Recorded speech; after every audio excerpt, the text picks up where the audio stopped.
ভিডিওতে আমরা সপ্তম শ্রেণী দ্বিতীয় পর্যায়ক্রমিক মূল্যায়নের গণিতের 15 নম্বর স্কুলের প্রশ্ন উত্তরগুলো আলোচনা করব। একের আয়তে দিয়েছে 0.007 এর 2 দশমিক স্থান পর্যন্ত আসন্ন মান। তো 2 দশমিকে আছে দুটো নয়, তো তৃতীয় ঘরে আছে 3 দশমিক স্থানে আছে 7, যেটা 5 এর বেশি, তাই আগের 9টা বেড়ে 1 হয়ে যাবে। তো এক বেড়ে যাওয়া মানে 10, 10 এর শূন্য আবার হাতে 1, তাই 10, আবার এই 9টার সাথে 1 যোগ করলে 10 মানে 1.00 হবে। 2 দিয়েছে 22/7 ভগ্নাংশটি 2 দশমিক স্থান পর্যন্ত আসন্ন মান হয়।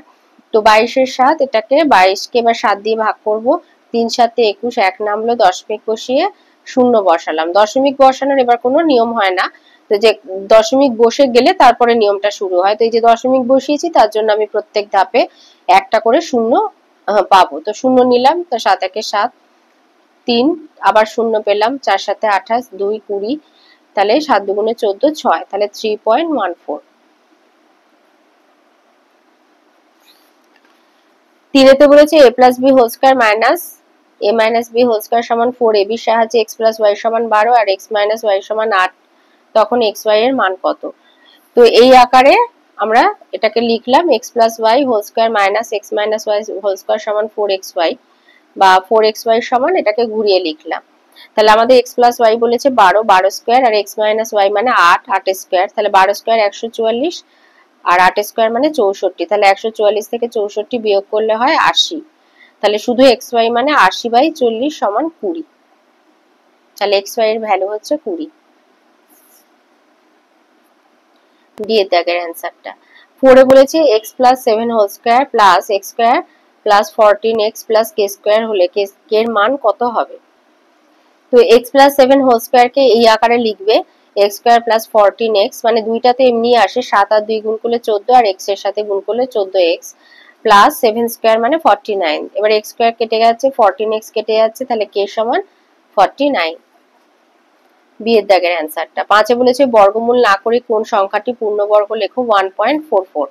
144 হচ্ছে 12 স্কয়ার, এবং যেহেতু 1.44, তো দশমিকটাকে 1 ধরলে 1 এর পিঠে দুটো শূন্য, তো মানে 10 স্কয়ার, তাই জন্য এটা হবে পূর্ণবর্গ। 6 দিয়েছে 3টি সরলরেখাংশের পরিমাপ দেয়া আছে, কোনটি দ্বারা ত্রিভুজ অঙ্কন সম্ভব লেখো। তো আমাদের বাহু দেয়া থাকলে ত্রিভুজ অঙ্কনের সূত্র হচ্ছে যে ক্ষুদ্রতম বাহু দুটির যোগফল তৃতীয় মানে অর্থাৎ বৃহত্তম বাহু অপেক্ষা বেশি হতে হবে। তাহলে এখানে আমাদের এই বিয়ের দাগেতে 3 আর 4 যোগ করলে হচ্ছে 7, যা তৃতীয় বাহু বা বৃহত্তম বাহু 6 সেন্টিমিটার অপেক্ষা বেশি, তাই বি এই ক্ষেত্রে ত্রিভুজ আঁকা সম্ভব হবে। 7 দিয়েছে দুটি সমান্তরাল সরলরেখার ছেদকের একই পাশের অন্তঃস্থ কোণ দুটির সমষ্টি কত হয়? 180 ডিগ্রি। 2 এর আয়তে দিয়েছে একটা ট্রেন 4 সেকেন্ডে একটা টেলিগ্রাফ পোস্ট আর 20 সেকেন্ডে 264 মিটার দীর্ঘ সেতু অতিক্রম করতে পারে। ওই ট্রেনের দৈর্ঘ্য আর গতিবেগ নির্ণয় করো। তো 4 সেকেন্ডে যখন কোনো ট্রেন টেলিগ্রাফ পোস্ট অতিক্রম করে তখন সে তার নিজের দৈর্ঘ্য যায়, আর যখন কোনো সেতু অতিক্রম করে তখন সে তার নিজের দৈর্ঘ্য প্লাস সেতুর দৈর্ঘ্য অতিক্রম করে।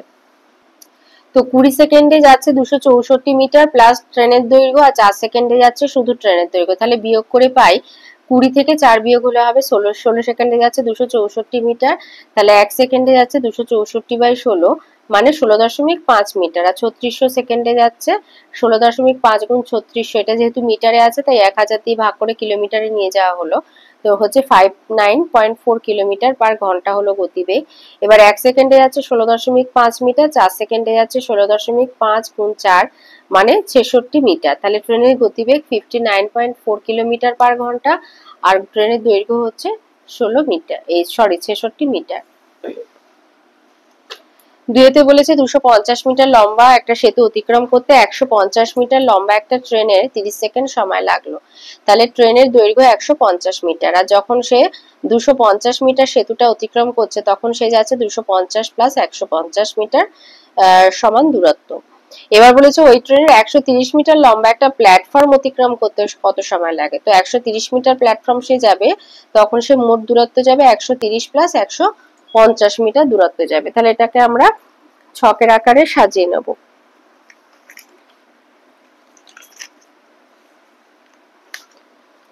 তাহলে দূরত্ব হচ্ছে মিটার আর সময় হলো সেকেন্ডে, তো এইভাবে সাজিয়ে নেব।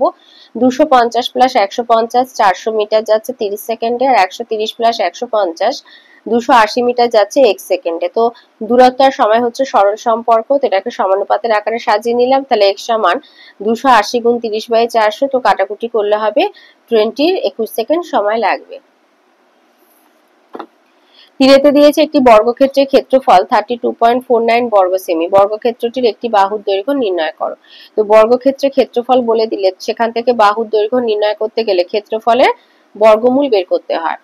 তো বাহুর দৈর্ঘ্য সমান √32.49, তো এটা একটা দশমিক সংখ্যা, সেটাকে আমি এভাবে সামান্য ভগ্নাংশের আকারে লিখলাম 3249/100। তো 3249 এর ভাগ প্রক্রিয়া বর্গমূল করে দেখা যাচ্ছে 57 স্কয়ার হচ্ছে 3249, তাই 57 স্কয়ার বাই 10 স্কয়ার, তো 57/10, তার মানে বর্গক্ষেত্রের একটি বাহুর দৈর্ঘ্য হবে 5.7 সেন্টিমিটার।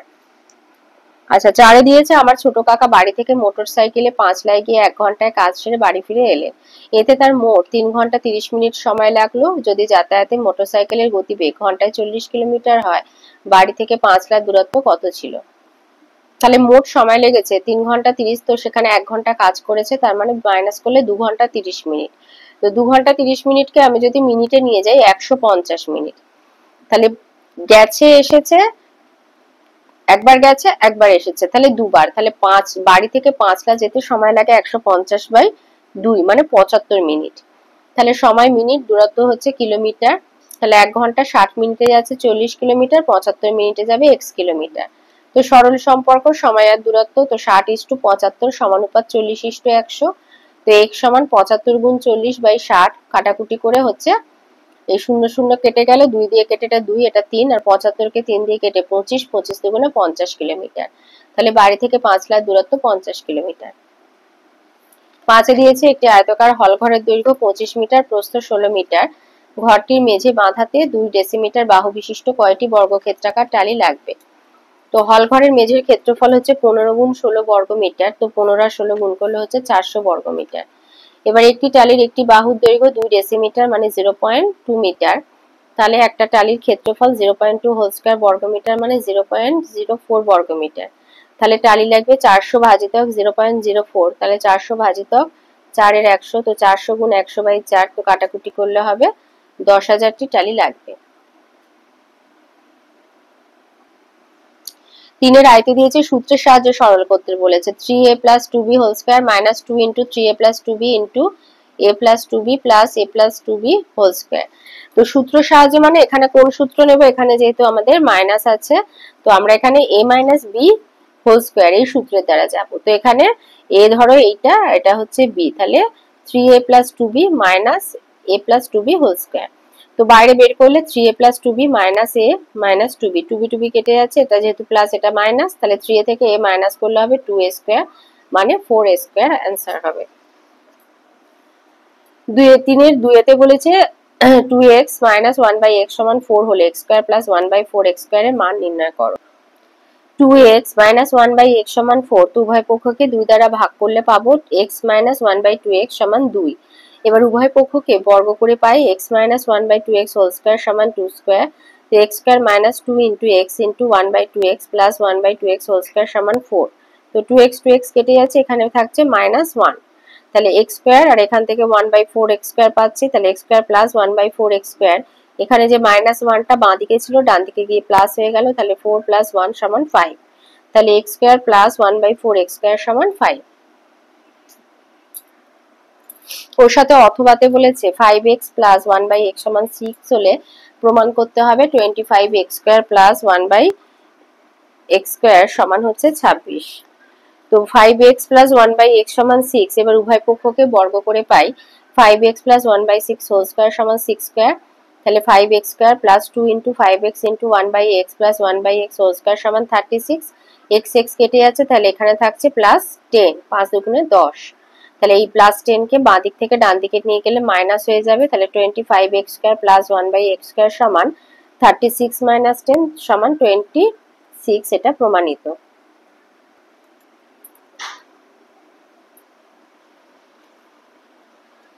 তিনেতে বলেছে x square plus y square সমান 4xy হলে x to the power 4 plus y to the power 4 সমান 14 এক্স স্কোয়ার ওয়াই স্কোয়ার, এটা প্রমাণ করতে হবে। তো 4xy এর মানে তো তোমরা জানো xy এর সাথে 4 এর গুণফল। তো যেহেতু এটা 4 এর সাথে গুণে আছে xy টা, তো ডান দিক থেকে যখন বাঁ দিকে আসবে ভাগে চলে আসবে, তাই লিখলাম x square plus y square by xy সমান 4। এবার এই এক্স স্কোয়ার আর ওয়াই স্কোয়ার কে প্রত্যেকটাকে আলাদা আলাদা করে আমি xy দিয়ে ভাগ করছি, তাহলে x square by xy plus y square by xy সমান 4। এদের যখন আমি লসাগু করব, যেহেতু দুটোরই হর এক, তো আবার আমি এটাতে চলে আসতে পারবো। তো এবার আমি কাটাকুটি করে এখান থেকে পাচ্ছি x by y plus y by x সমান 4। এবার উভয় পক্ষকে বর্গ করে পাই x by y plus y by x whole square সমান 4 স্কোয়ার। তাহলে এ প্লাস বি হোল স্কোয়ারের সূত্রে চলে যাবে x by y whole square plus 2 into x by y into y by x plus y by x whole square সমান 16। তাহলে এখানে x x কেটে যাচ্ছে, ওয়াই বাই কেটে যাচ্ছে, এখানে থাকছে শুধু পড়ে প্লাস 2। তাহলে এখান থেকে পাচ্ছি এক্স স্কোয়ার ওয়াই স্কোয়ার, আর এখান থেকে পাচ্ছি plus y square x square, আর প্লাস 2টা বাঁ দিক থেকে ডান দিকে গেল, তাই মাইনাস হয়ে গেল -14। তাহলে এবার আবার আমি দুটো যদি লসাগু করি তাহলে পাবো এক্স স্কোয়ার ওয়াই স্কোয়ার। এবার কোনাকুনি গুণ হবে, যেহেতু দুটোর হর আলাদা তো কোনো কমন কিছু যাচ্ছে না, সেজন্য কোনাকুনি গুণ হয়ে যাবে। তাহলে এক্স স্কোয়ার গুণ হলে এক্স টু দি পাওয়ার 4, আর ওয়াই স্কোয়ার গুণ হলে ওয়াই টু দি পাওয়ার 4, আর লসাগু মানে হর হলো এক্স স্কোয়ার ওয়াই স্কোয়ার। তাহলে x to the power 4 plus y to the power 4 সমান 14 এক্স স্কোয়ার ওয়াই স্কোয়ার প্রমাণিত।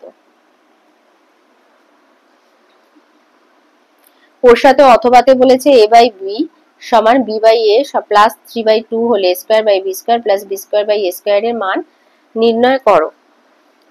তো এ বাই বি সমান বি বাই এ প্লাস 3/2। তো আমি এই বি বাই এটাকে ডান দিক থেকে বাঁ দিকে আনলাম, তো এটা ডান দিকে কোনো চিহ্ন নেই, মানে যে কোনো সংখ্যার আগে কোনো চিহ্ন না থাকলে জানবে প্লাস।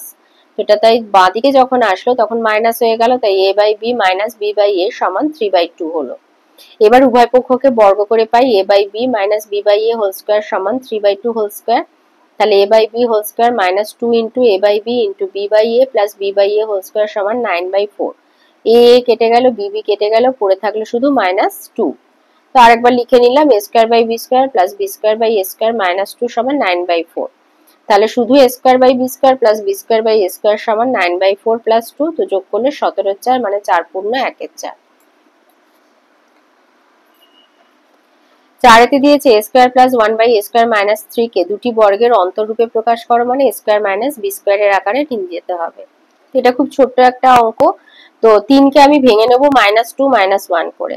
তো সেই 2টাকে কিভাবে লিখবো, a square -2 into a into 1 by A plus 1 by A whole square minus a কেটে গেলে -2 আর -1 যোগ করে আবার -3, মানে আমাকে যেটা দিয়েছে আমি চলে আসতে পারছি।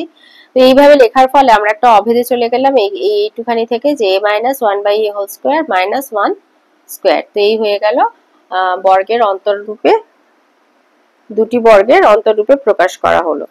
ওর অথবাতে বলেছে 4x স্কোয়ার প্লাস 4x প্লাস 1 minus a square plus 8x minus 16 কে দুইটি বর্গের অন্তররূপে প্রকাশ করো। তো আমরা প্রথমে এই সংখ্যামালাটা নেব, এটাকে আমরা এইভাবে লিখলাম 2x square plus 2 into 2x into 1 plus 1 square, আর এখানে মাইনাস কমন নিতে ভেতরে সব চিহ্ন পাল্টে গেল, এ স্কোয়ার মাইনাস 8x প্লাস 16।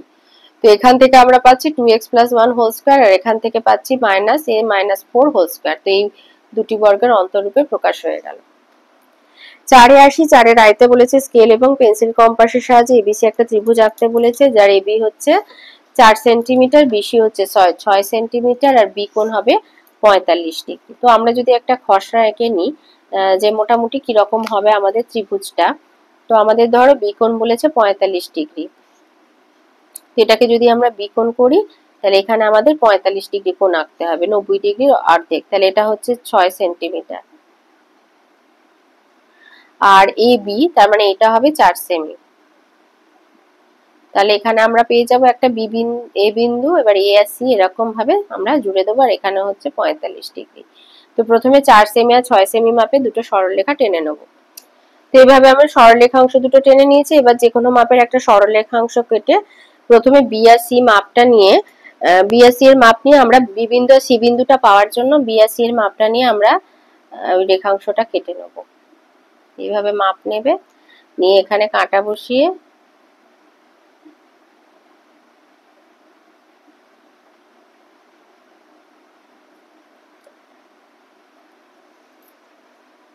তাহলে এটা হচ্ছে বি বিন্দু, এটা হলো সি বিন্দু। এবার আমরা বি বিন্দুতে 45 ডিগ্রি কোণ আঁকবো। 45 ডিগ্রি কোণ আঁকা মানে 90 ডিগ্রি কোণের অর্ধেক করব।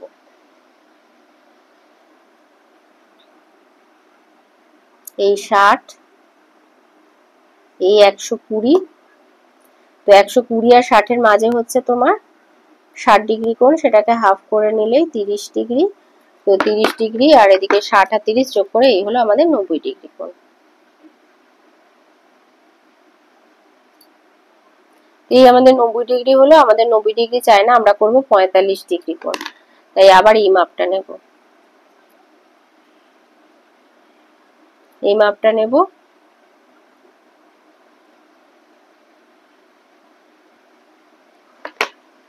তো এইটা জুড়ে দিলে আমাদের 45 ডিগ্রি হবে। তো এখান থেকে আমরা এই বিন্দুটা পাওয়ার জন্য আমরা 4 সেন্টিমিটার মাপটা নিয়ে এটা যোগ করে দেব। দিলে আমরা কোণের ওপরের বাহুটা পেলাম, এখানে লিখে দিলে 45 ডিগ্রি, একটু সরে গেছে। তো আমরা এবার এবি মানে এ বাহুটা পাওয়ার জন্য, বি বিন্দুটা তো আমরা জানি, তো এইভাবে কম্পাসের সাহায্যে এবির মাপটা নিয়ে এখানে বি বিন্দুতে কাঁটা বসিয়ে এখানে ছেদ করে দেবে। এই এ বিন্দু পেয়ে গেছি। এবার ই আর সি জুড়ে দেবে, আমাদের ত্রিভুজ তৈরি। এই আমাদের ত্রিভুজ তৈরি হয়ে গেল। এরপরে যেটা বলেছে, স্কেল এবং পেন্সিল কম্পাসের সাহায্যে একটা পি কিউ আর ত্রিভুজ অঙ্কন করতে বলেছে। কিউ আর হচ্ছে 5.5 সেমি, কিউ কোণে হবে 60 ডিগ্রি, আর কোণে হবে 30 ডিগ্রি। তো এটার মোটামুটি যদি আমরা একটা খসড়া এঁকে নিই, ধরো কিউ আর এইটা, কিউ এটা আর, এটা বলেছে 5.5 সেন্টিমিটার। এবার কিউ বিন্দুতে হবে কত, 60 ডিগ্রি, এটা 60 ডিগ্রি করতে হবে, আর এখানে হবে 30 ডিগ্রি। তো এটা জুড়ে দেবো, এটা পি বিন্দু, এটা হবে 30 ডিগ্রি। এই হবে আমাদের মোটামুটি ত্রিভুজটা। তো কিউ আর আর বিন্দুটা, কিউ বিন্দু ধরো এদিকে একটা বিন্দু, এটা কিউ হলো। এবার আর বিন্দুটা পাওয়ার জন্য, এটা ধরো কিউ নাম দিয়ে দিলাম। এবারে আর বিন্দুটা পাওয়ার জন্য এখান থেকে এই কিউ আর আর এই রেখাংশটার মাপটা কম্পাসের সাহায্যে নিয়ে এখানে কাঁটা বসিয়ে একটা বৃত্তচাপ এঁকে এই আর বিন্দু পেয়ে গেলাম। এবারে 60 ডিগ্রি কোণ আর 30 ডিগ্রি কোণ আঁকবো। 60 ডিগ্রি কোণের অর্ধেক করলেই হবে 30 ডিগ্রি। তো এখানে আমরা প্রথমে 60 ডিগ্রি কোণটা এঁকে নেব। এই হচ্ছে আমাদের 60 ডিগ্রি হয়ে গেল। আর এখানেও একই মাপটা রেখে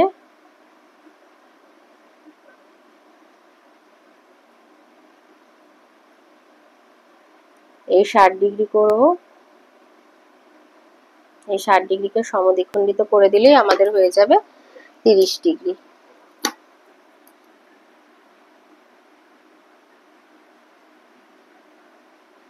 এই হচ্ছে 60,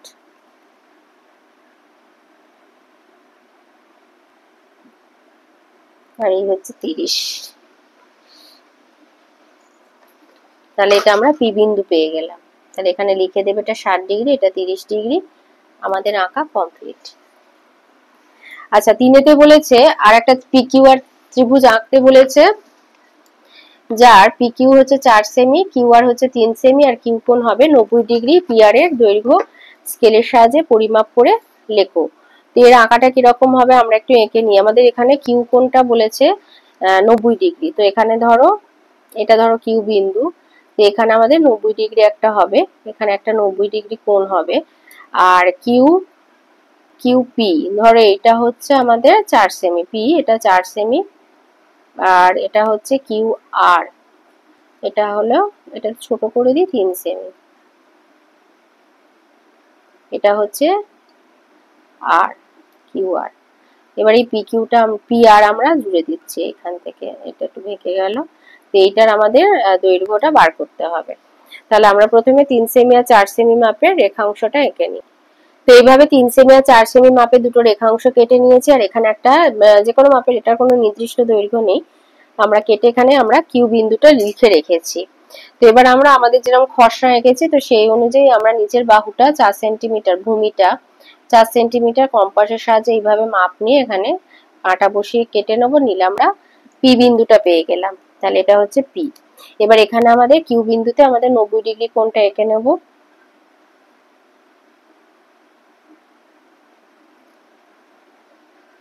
পেন্সিলের দাগটা একটু হালকা হয় বলে আমি পেন ব্যবহার করছি, তো তোমরা অবশ্যই পেন্সিল ব্যবহার করবে।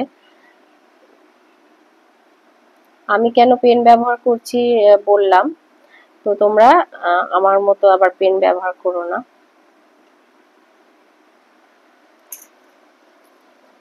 তো এখানে আমরা 90 ডিগ্রি কোণটা এঁকে নিলাম।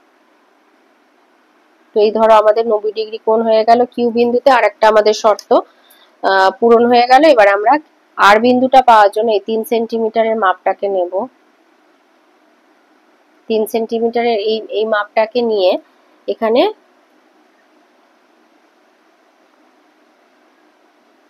তিন সেন্টিমিটারের মাপটা নেব, নিয়ে আমরা এখানে আমরা পেয়ে গেলাম আমাদের আর বিন্দু। এবারে পি আর আর আমাদের যোগ করে দিতে হবে। আর এটা দৈর্ঘ্যটা কত হবে আমরা একেবারে এখান থেকে মেপে নিয়ে নিতে পারি যোগ করার সময়। এটা হচ্ছে ধরো আমাদের 5 সেন্টিমিটার হয়েছে আমার। তো সবার ক্ষেত্রে এটা মনে হয় না সমান হবে। পি আর সমান আমার হয়েছে 5 সেমি। এই হয়ে গেল আমাদের। এবার 4 দাগে আসি। 4 আয়তে বলেছে কোন ত্রিভুজের প্রতিটি উচ্চতা এবং মধ্যমা একই হয় সমবাহু ত্রিভুজে। আর ওর সাথে বলেছে দুটি ত্রিভুজের সর্বসমতার সমকোণ অতিভুজ বাহু আর এইচ এর শর্তটি লেখো।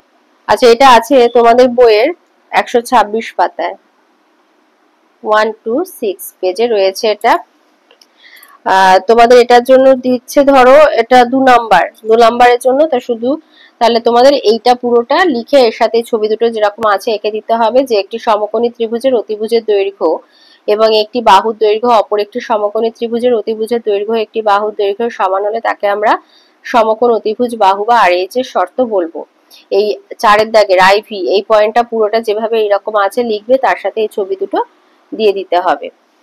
5 আয়তে আসি। এবারে দ্বিস্তম্ভ চিত্র অঙ্কন করতে বলেছে। তো দ্বিস্তম্ভ চিত্রে এখানে বলেছে একটা বইয়ের দোকানে গত 5 বছরের গল্পের বই বিক্রির আর পড়ার বই বিক্রির তালিকা এখানে দেওয়া হয়েছে। তো দ্বিস্তম্ভের আকারে এটাকে লিখতে হবে। তো 2019, 2020, 21, 22, 23 এইভাবে দেওয়া আছে। তো 1 একক সমান 100টি বই ধরবে। এই যে 1 একক সমান 100টি বই, আর এটা হচ্ছে পড়ার বই, এটা গল্পের বই। তো ধরে এইভাবে নিচে বছর রাখবার, এদিকে হচ্ছে বই বিক্রির সংখ্যা। তো এইভাবে স্তম্ভচিত্রটা তৈরি করে নেবে। আচ্ছা, 2 দিয়েছে জানুয়ারি, ফেব্রুয়ারি, মার্চ আর এপ্রিল মাসে 5 মাসে একটা কুমোরের মাটির পুতুল বিক্রির তথ্য দিয়েছে। তো সেটা দেখে একটা দ্বিস্তম্ভ চিত্র অঙ্কন করতে হবে।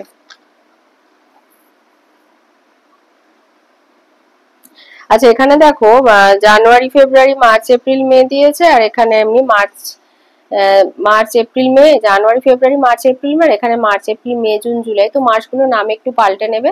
তো 1 একক সমান হচ্ছে 50টি পুতুল, এটা হচ্ছে মাটির পুতুল, এটা সোলার পুতুল। তো এই হিসাবটা কিন্তু একই আছে, 600, 500 এরকম একই আছে, শুধু মাসগুলো একটু আলাদা আছে। তো মাসের নামগুলো পাল্টে নেবে, বাকি সবই একই থাকবে। তো এইভাবে স্তম্ভ চিত্রটা তৈরি করে নেবে।